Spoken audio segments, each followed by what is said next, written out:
We're going to cover some of the fundamentals of Wi Fi communications and Wi Fi hacking. Wireless networks are an important component of modern communications infrastructure, providing convenience, mobility, and ease of access.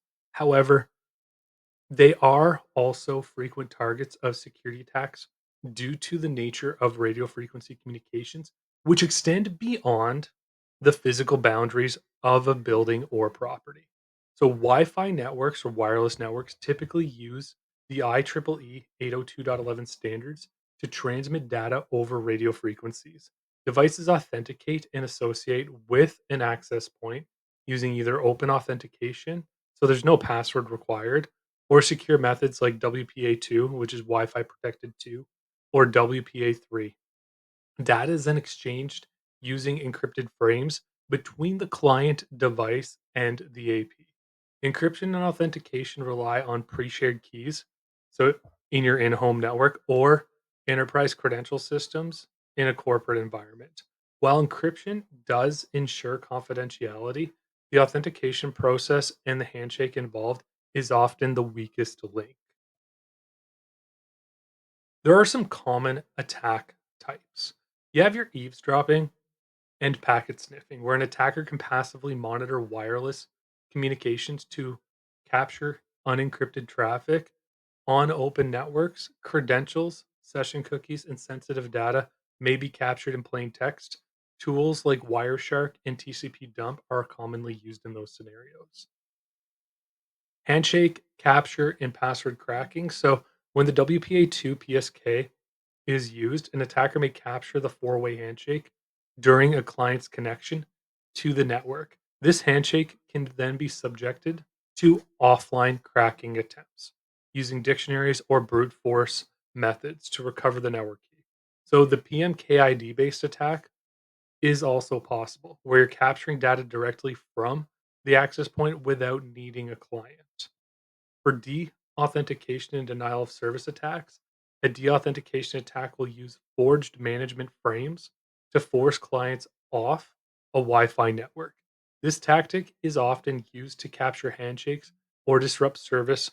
Since 802.11 management frames are typically unauthenticated, this attack remains a practical risk on many networks. If you're using an evil twin or rogue access point type attack, an evil twin attack involves setting up a rogue AP or access point with the same SSID as a legitimate network. Devices may connect automatically if signal strength is stronger or the device is previously connected to the SSID. Phishing pages or credential interception tools are then frequently used to steal authentication data or user credentials. If you're using WPS, you have WPS exploits, which is Wi-Fi protected setup, and it's intended to simplify network access, but introduces significant vulnerabilities. Many routers are susceptible to brute force attacks against the WPS pin, allowing attackers to recover the WPA2 key without even needing to crack the handshake. War driving sounds fun and it can be fun. And it's the act of driving around with a wireless capable device, GPS receiver, and scanning tools to detect and map wireless networks. The goal here is to log the location, SSID, encryption type, and sometimes the signal strength of the network within a geographical area. While War Driver is not inherently malicious, it has been used to identify unsecured or weakly secured networks for later exploitation.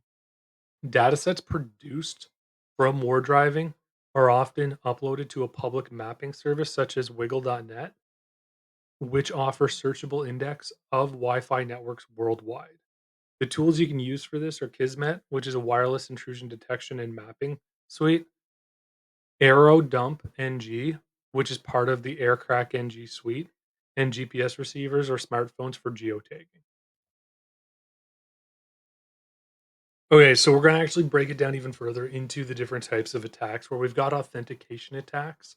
So WPA, WPA2, PSK, handshake, capture, and crack. So you're going to target a four-way handshake or PMKID.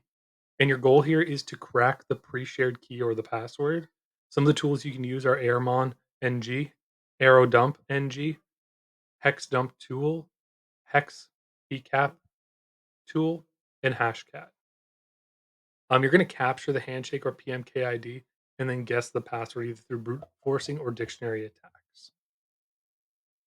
We've got our WPS or Wi-Fi protected setup exploits, where you're targeting vulnerable WPS enabled routers and recovering the PSK or pre-shared key by brute forcing or exploiting the pin mechanism. The tools you can use here are Reaver, Bully, or Pixie WPS. And your weakness here is the poor WPS pin implementation or no lockout. Here we've got our enterprise WPA2 EAP attacks, where you're targeting the WPA2 enterprise radius or EAP handshake.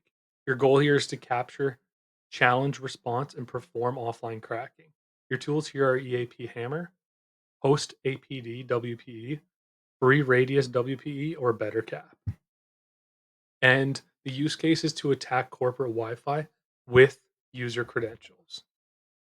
Here we've got our impersonation attacks, such as our evil twin attack, where you're targeting nearby clients in order to trick users into connecting to fake APs. Your tools are Airbase NG, Wi-Fi Pineapple, and BetterCap. Your common payloads here would be captive portals or phishing pages. You can also do SSID cloning or beacon flooding, where you're targeting Wi Fi clients scanning for known networks. The goal here is to create as many fake SSIDs or mimic trusted ones as possible. You can use the MDK4, DSTIKE Deauther, AirPlay NG beacon, and the effect here is to confuse connecting, hijacking, or jamming. With a karma attack, you're targeting clients probing for known networks in order to auto respond to any probe with a matching fake AP. You're going to use a Wi Fi Pineapple Better Cap or host APD in order to connect users automatically without any sort of prompting. Your deauthentication attacks or denial of service attacks, you can run a deauth attack where you're targeting client APs in order to kick users off the network repeatedly using AirPlay, NG, MDK4, Scapy, or the DSTIKE Deauther. And the protocol being exploited here is the unauthenticated deauth frames in 802.11. We've got our beacon flood probe attacks and our man in the middle attacks as well. So for beacon flood and probe floods, you're overwhelming clients with fake network advertisements using MK4 or Wi-Fi Jammer Python script. The effect is to slow down or create client crashes or network confusion. With your man in the middles, you can use a captive portal for phishing where you're targeting victim redirect to a fake login page in order to steal Wi-Fi PSKs or credentials. You can use your Wi-Fi Pineapple BetterCap or SE Toolkit for this, and it's often used after you've done an evil twin or a deauth attack. We've got our classic ARP spoofing and DNS poisoning, where you're targeting clients on an open or weakly protected network in order to redirect victims or steal sessions. You can use EtterCap, BetterCap, or Responder for this.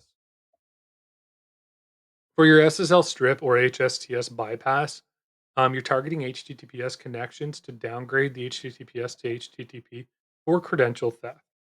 And again, you're going to use BetterCap, MITM proxy or man in the middle proxy, and SSL strip. So here we're going to use our deauthor mini in order to conduct a couple DOS attacks. We're going to start off with our deauth attack, and then we're going to move on to our beacon attack.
So now we're going to be moving on to using our pineapple.